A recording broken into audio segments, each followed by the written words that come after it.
السلام علیکم ورحمۃ اللہ وبرکاتہ۔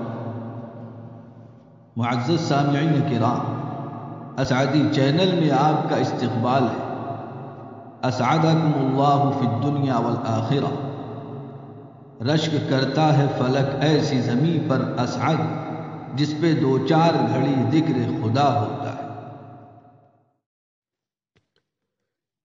بسم اللہ الرحمن الرحیم۔ اسعدی کیلنڈر پیش خدمت ہے۔ 28 ربیع الثانی 1443 ہجری بروز سنیچر۔ اپنے جہاں سے بے خبر حضرت مولانا بلال عبدالحی حسنی ندوی صاحب دامت برکاتہم۔ موجودہ دور کا ایک بڑا مرض یہ ہے کہ فرد منصبی کا احساس ختم ہوتا جا رہا ہے۔ عام طور پر لوگ اپنی ذمہ داریوں کو محسوس نہیں کر پاتے۔ ان کی نگاہ دوسروں کی کوتاہیوں پر رہتی ہے۔ کوئی حضرت عمر رضی اللہ عنہ کی صفات پیدا کرنے کے لیے تیار نہیں۔ سب بڑھیا بننا چاہتے ہیں۔ جس نے برسر عام حضرت عمر رضی اللہ عنہ کو ٹوکا تھا۔ اس کا لازمی نتیجہ یہ ہے کہ امت آج سخت مشکلات سے دوچار ہے۔ چہار جانب سے مصائب کے پہاڑ ہیں، طرح طرح کے مسائل ہیں جس کا حل نظر نہیں آتا، اور افسوس کی بات یہ ہے کہ حل تلاش کرنے اور اس کو عملی طور پر پیش کرنے کے بجائے مزید مشکلات پیدا کرنے کی کوششیں جاری ہیں۔ غیروں کا کیا شکوہ، اپنے ہی اس کار خیر میں لگے ہوئے ہیں، اور سوشل میڈیا اس کا سب سے بڑا ذریعہ ہے۔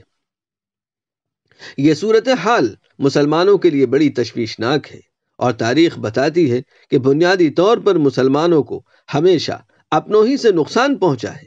مار آستین ہمیشہ رہے ہیں جنہوں نے حکومتوں کے چراغ کل کیے ہیں، تحریکوں کو تتر بتر کیا ہے، اور کردار کشی کے ذریعے سے امت کو کھوکھلا کرنے کی کوششیں کی ہیں۔ ہمیں ماضی سے سبق لینے کی ضرورت ہے۔ مشین جب ہی چلتی ہے جب ہر پرزہ صحیح کام کرے، ورنہ سارا کام ٹھپ ہو جاتا ہے۔ اس وقت اس کی ضرورت ہے کہ امت کے مختلف طبقات اپنی اپنی ذمہ داریوں کی ادائیگی میں لگ جائیں، اور جس سے جو بن پڑے وہ کرتا چلا جائے، بجائے اس کے کہ اپنے قلم اور زبان کی طاقت کو کسی کی کردار کشی کے لیے استعمال کیا جائے اور امت کو کمزور کیا جائے۔ خدا کی دی ہوئی نعمت کا صحیح استعمال ہو، دین کی صحیح ترجمانی اور مختلف قوموں کے سامنے اس کی مکمل تصویر پیش کرنے کی کوشش، ان کی نفسیات کو سمجھ کر دعوت کی حکمتوں کو سامنے رکھتے ہوئے کی جاتی رہے تو یقیناً اس کے بہتر نتائج سامنے آ سکتے ہیں۔ اس کا یہ ہرگز مطلب نہیں کہ منکر پر نکیر نہ کی جائے، یہ تو امت پر فرض کفایہ ہے اور علماء امت کی ذمہ داری ہے، لیکن فرق کو سمجھنے کی ضرورت ہے۔ کہاں برسر عام نکیر کی جائے گی، کہاں تنہائی میں سمجھانے کی ضرورت ہے، پھر اس کے لیے الفاظ کی حرارت و برودت کیا ہو، لہجے کا ٹیمپریچر کیا ہو، اور اس کے حدود کیا ہوں۔ اس فرق کو اگر نہیں سمجھا جائے گا تو بات کردار کشی تک پہنچ جائے گی اور بجائے فائدے کے نقصان ہو جائے گا۔ اس وقت کا بڑا مسئلہ یہی ہے کہ کوئی کام کرنے کو تیار نہیں۔ البتہ دوسروں کے کاموں پر جا بیجا نقد و احتساب کے لیے ہر فرد تیار ہے، اور اس کو وقت کا سب سے بڑا جہاد سمجھا جا رہا ہے، اور اپنے ہی اپنوں کے قلعوں کو مسمار کرنے پر لگے ہیں۔ اس صورتحال کو بدلنے کی ضرورت ہے۔ سب سے بڑھ کر اپنا جائزہ لینے کی ضرورت ہے، ورنہ دوسروں کی خامیاں دیکھتے دیکھتے اپنی خامیوں کو نظر انداز کرنے کا مزاج بن جاتا ہے۔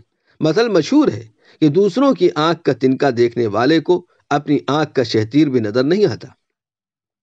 حدیث شریف میں آتا ہے، الکیس من دان نفسہ، عقل مند وہ ہے جو اپنا محاسبہ کرتا رہے۔ اس کے آگے ارشاد ہے، وعمل لما بعد الموت، اور مرنے کے بعد والی زندگی یعنی آخرت کے لیے کام کرتا رہے۔ افسوس کی بات ہے کہ ہمیں اس کا بھی احساس نہیں ہوتا کہ ہم یہ سب کیوں کر رہے ہیں۔ آخرت کی کامیابی کا راستہ کیا ہے؟ دنیا کی عزت اور دولت کب تک ہے؟ کل مرنے کے بعد سب کھل جائے گا کہ کون خادم ہے اور کون مخدوم۔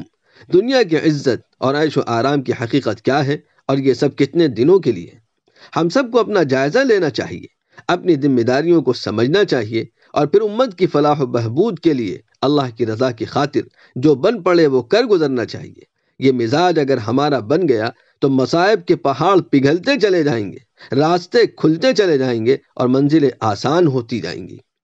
والذین جاہدوا فینا لنہدینہم سبلنا وان اللہ لمع المحسنین۔